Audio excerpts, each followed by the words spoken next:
It's the latest social media craze, and we've got 5 reasons your business should be on Snapchat.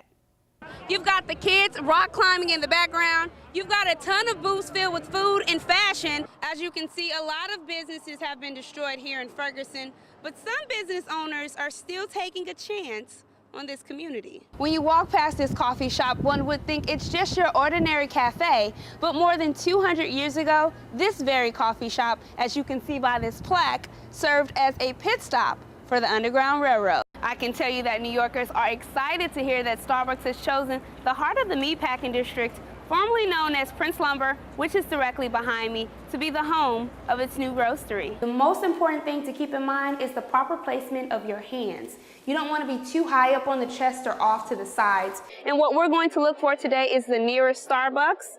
It is a little chilly out today, so I am due for a cup of joe. 1 year ago, this busy street was filled with protesters. But what is life like for the people of Ferguson today? I still don't feel safe. What if I'm going to be stopped and I'm going to be the next Mike Brown or something? So there's always that tension. Last August, Michael Brown was killed by Officer Darren Wilson.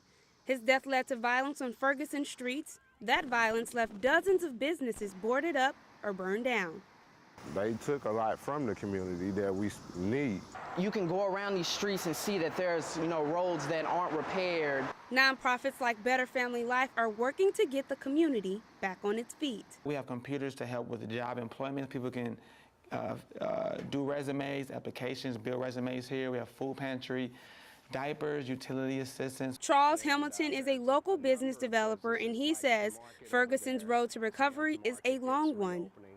The Chinese place up here, it's reopening. So businesses are gradually coming back on board. As you can see, a lot of businesses have been destroyed here in Ferguson, but some business owners are still taking a chance on this community. I do see opportunity, and I do see a change here in Ferguson. The city says it has issued 31 new business licenses, and 5 businesses have reopened, including this public storage and McDonald's.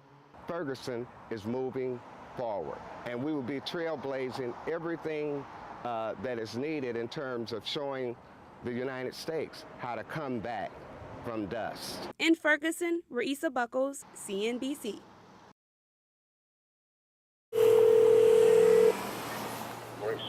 Hey, it's Bev. I have you on TV right now. I'm being filmed.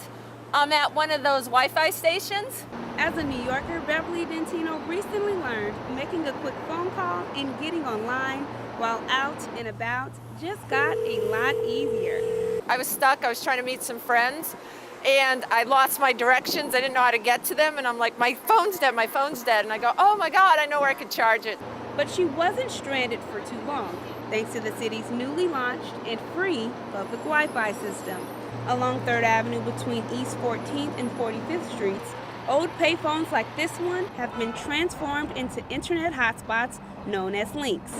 Each includes a landline that allows free calls anywhere in the U.S., and you can access the Wi-Fi as long as you're within 150 feet of the kiosk. Mayor Bigliazzo, he did the great things, great job to having people free internet. I love it. I can't wait to learn how to do it and utilize it. Other key features include USB charging ports, a tablet for accessing the web, and a red 911 button for emergency calls.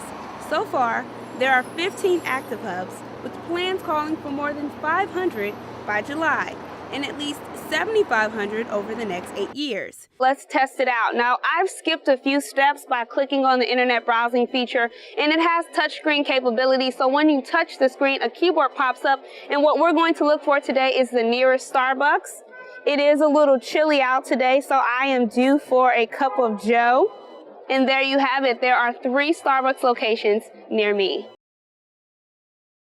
I like the fact that people are coming in.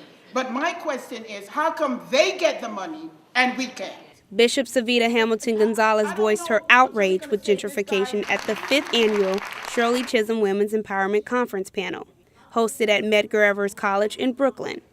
As a business owner, Gonzalez felt the brunt of gentrification after being denied a $5 million loan from several local banks to expand a nonprofit private school. And I love the fact that we are being multiculturalized by our ethnic group, other ethnic group joining us. I think it's wonderful. What I think is not great is the fact that the resources is not provided for all. The hot topic spurring a fiery debate among the panelists. Is there a sustainable cities movement within our community that can speak to that group that is pushing an agenda? So these are some of the strategies to move forward. I respectfully disagree.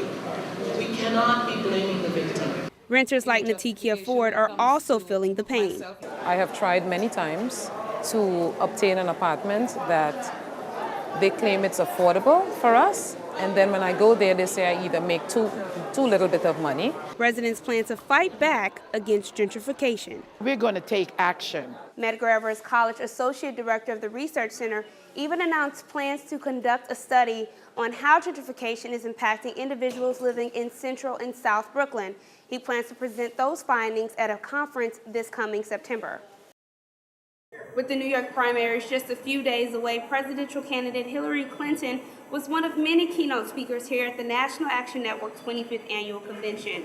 She announced a new plan to fight environmental injustice. Take a listen to what she had to say. I want to set an ambitious national goal to eliminate lead as a major public threat within 5 years.